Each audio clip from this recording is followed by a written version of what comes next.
Both my parents are actually immigrants from the Dominican Republic. That's a Latin country in the Caribbean. So technically, I'm Hispanic, but nobody ever believes me. Especially white people. When I tell them I'm Hispanic, they're like, Ian, but you don't look Hispanic. Like, are you sure you're not a little bit African American? And I hate that question.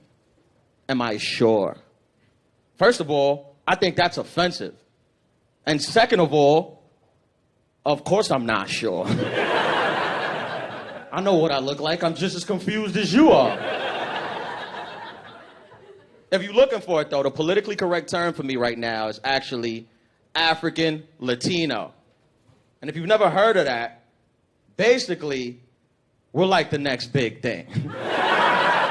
Yes. They compare us to Bitcoin in 2011. It's like, invest now, because the stock is going up, you know? People didn't even know we were real. We just came out of nowhere. We're like unicorns. We just popped up one day, out of nowhere, you know? Talented, triple threat. We could do it all.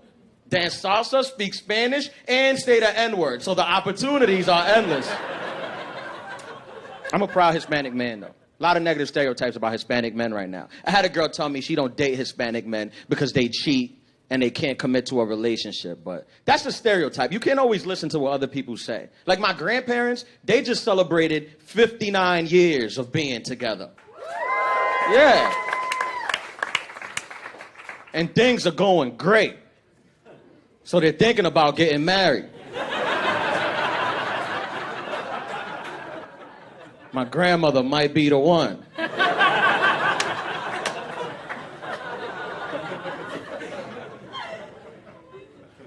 I was raised too old-fashioned. That's my problem. Like, my parents been together a long time. My grandparents together a long time. So I think I'm too much of a gentleman. Like, I don't apply to modern dating because I'm too nice. You can't be too nice in modern dating. Like, I was on a date recently. I took this girl out. First date, I took her out, and the bill came, and the bill was $265.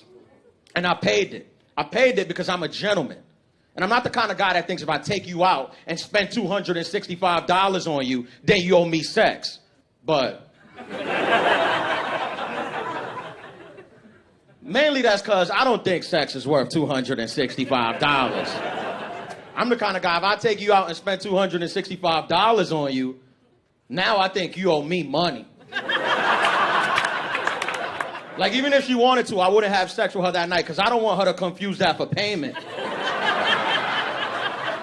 I don't want her walking around thinking we're even. It's like, miss, you owe me $145. Do you have Venmo or who do you bank with? But I'm 28. My grandparents think I should settle down. They tell me settle down young. They was like, because when you settle down young, you get to take romantic vacations with your partner all over the world. And that sounds good to me because I'm tired of doing a guy's trip. I think I'm getting too old for that.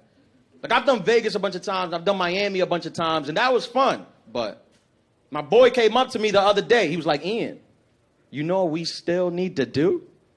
And I was like, what? And he was like, we need to go see Paris.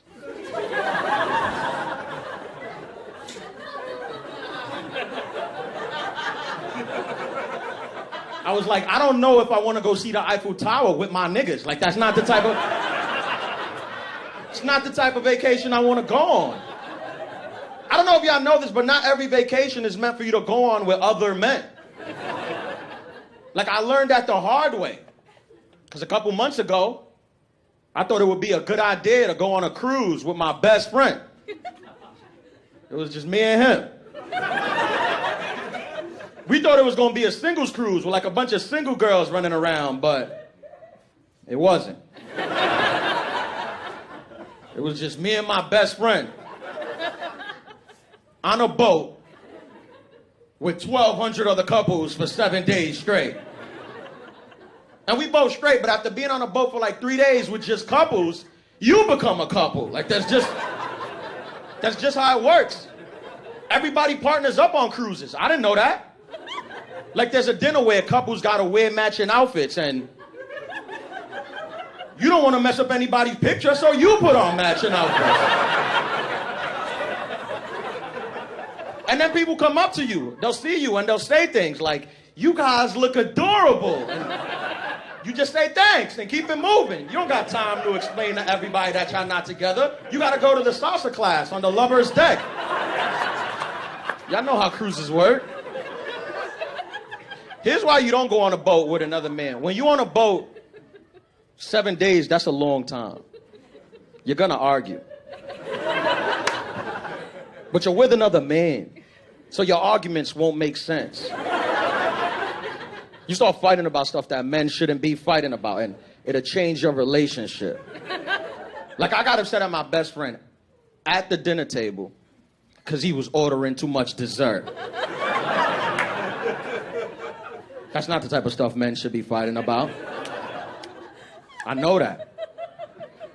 But that's my best friend. And diabetes runs in his family, and I don't want to have to see him go through that.